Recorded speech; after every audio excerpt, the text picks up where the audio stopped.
What's going on, guys? So we're back. Just got done hitting a great workout. Just burned like almost 1,000 calories on the elliptical, and I still have another hour until I can eat. But we're gonna hop into this episode. In this episode, I'm gonna be talking about me against the scale. So if you guys sit back, relax, and enjoy.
What's up, guys? So I made it home safe and sound. The snow is getting crazy out there. It's supposed to snow like two inches an hour, I think, something like that. So I'm home, gonna be doing these videos for you. We'll edit them out later, get them on tonight. So the meaning of this video I've been wanting to do for a while. It's really been on my mind. I just had to do it because I know a lot of people that have been going through weight loss and everything just get in their mind that, you know, I gotta step on the scale. I gotta step on the scale. You know, last year in 2017, I can probably tell you 9 times out of 10, or 7 days out of a week, I was probably getting on the scale about 6 times a week. Every morning, I get on the scale. I mean, I can just see it now. Me waking up, walking into the bathroom, half tired. You know, I put some water on my face. I get on the scale, and I'm disappointed, right? So what does that do? That sets the tone for the rest of the day. That's horrible. If you guys saw in my last video, it was a collaboration with Sarah Adams from Sarah Adams Coaching. I'm going to put a link in the bottom of the description and check out that video if you haven't. There's also ways to get a hold of her through other social media aspects and also her webpage. So you saw in there that she challenged me to not get on the scale every day, maybe every 2 weeks, 3 weeks. Well, I even bumped it up a little bit more than that. Right now, as of January, I've only been weighing myself the first of every month. We're in March now, so I just weighed myself a couple days ago. I'm not happy with the results that I've been getting, but it is a learning curve. Recently, if you've been following me on my Facebook page, I talked about how I'm going to start clean intermittent fasting. I think my body is just kind of just getting used to it now. I feel great. I've been going to the gym. Been eating clean as well as doing this clean fasting, and I'll make another video about intermittent fasting and things that I've learned along the way of what to do and not to do. So yeah, so you get up every morning, you weigh yourself, and you're disappointed because you feel that you've put, you know, your time in at the gym. You've been eating okay. You haven't been eating 100%, but it should be okay. Well, unfortunately, the scale isn't moving the way you want it to, right? Everyone gets fixated on those numbers, and it sucks, to be honest. Because, you know, like I said, it sets the tone for the day. Now, the rest of the day, you're not going to feel positive. You're going to be like, do I really want to go to the gym? I've been putting all this work in the gym, working my butt off, and the numbers just are not moving. So I'm here to tell you that it's okay if the numbers don't move. I know that's not what you want to hear, but I can tell you that when I first started in January, I had weighed 383 pounds. It's been fluctuating right around there, but I gotta say, from January until today, which is March 9th, I believe, I feel absolutely amazing. I got on the scale. It went up a little bit from where I was in January and in February. But I've been kind of messing around with different stuff. I kind of fell off track, you know, that whole New Year's resolution, you kind of fall off track. in the beginning, you know, after what, the first 2 or 3 weeks, they say you fall off track. Well, that was my case. I set these high expectations, as soon as I didn't start meeting them, I got depressed. I was working a lot, and I just didn't want to go to the gym. So, with talking with Sarah and reading some self-help books and stuff like that, I finally got back to the track, and we're going full speed now. So, but this is life. This is what's going to happen. If you accept this journey into bettering yourself, you're going to have bumps. You're going to have hills or mountains to climb over, right? If you don't change this, you can't change this, okay? So you got to start off with your mind, and that's the biggest thing I've been doing. I'm not one to ask for help. I'm the last person that would ever ask for directions to go somewhere. We'll just figure it out kind of guy. So, so now I'm back on track, and I'm here to tell you that it is okay that if you do not step on the scale for a week, or 2 weeks, or 3 weeks, or like me, I'm going to do it on the first every month. In the beginning of the year, I made a goal that I wanted to be 90 pounds lighter than I was starting 2018. So by the time December 31st, 2018 rolls around, I want to have lost at least 90 pounds. Maybe I made that too high of an expectation, but I definitely got to step up the game a little bit more to get caught up for the 2 months that I kind of slacked off. So here we go. We're going to flip it around into this dreaded scale. Everyone loves it. Everyone hates it. But you can't live without it, unfortunately. So it is what it is. We're going to go head over to my couch, and we're going to check out some other things I've been thinking about.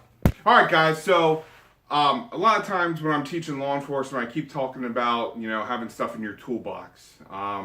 Having stuff that is quick and easily and readily available for you that you can grab, go, and use it as you need. So weight loss is no different than law enforcement, in my opinion. Different tools that I use. Books. I'm not a real big reader, but some of these books are absolutely amazing. This is the 2020 Diet from Dr. Phil. It has some good concepts in it. I don't like so much that it says it's a diet. This is more of a lifestyle. I'm not trying to just do a 30-day, 60 or 90-day plan. I just want to incorporate some of these fundamentals that he has in here into the intermittent fasting and everything else I got going on. Another good book is Breaking the Habit of Being Yourself by Dr. Joe Dispenza. I'll link all these books in the bottom in the description if you're interested in checking it out. Like I said, you got to change your mind to be able to change everything else. So if your mind's not right, it's just not going to work. So it's really imperative that you get your mind right to be able to do this type of stuff. Some of the other tools that I use are the Garmin watch. That's a tool. It's a step counter. It also tells me my heart rate and everything else. Another tool I use is my FitnessPal app. I track my everything I'm putting in, my macros, everything else, try to make sure that everything's in the right range of what I need to be getting calorie-wise or carb-wise or proteins or fats or whatever it is. So all these tools can be utilized as one component to everything and to your weight loss. So another big thing that I've been doing now, if you guys were watching the video, last video collaboration I did with Sarah Adams, we talked about the Ignited Planner a little bit. It's basically a full planner that just incorporates everything in your life. It's really amazing. It goes through and you can set goals for different kinds of stuff, like your health goals, your financial goals, your personal goals, your family goals. So that's the stuff that I've been talking about. I'm absolutely amazing. It's just absolutely amazing to be able to do this, that I can just sit down and think, where do I want to be by the end of 2018? December 31st, 2018, what do I want to have accomplished in my whole life? So I'm going to link a link to this in the bottom of my description for Amazon. Check it out. I think it's like $20. It's a really great investment. It's kind of big, but I carry a backpack around, so it doesn't really matter.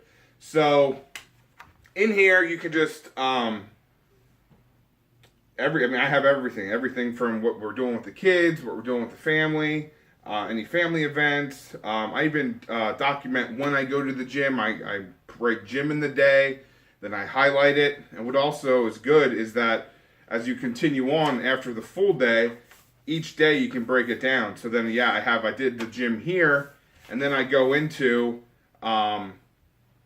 you know, what exactly did I do at the gym? You know, I did the elliptical for 45 minutes, and I burned, you know, 839 calories, you know, just so I can look back and track my progress and see how I'm doing.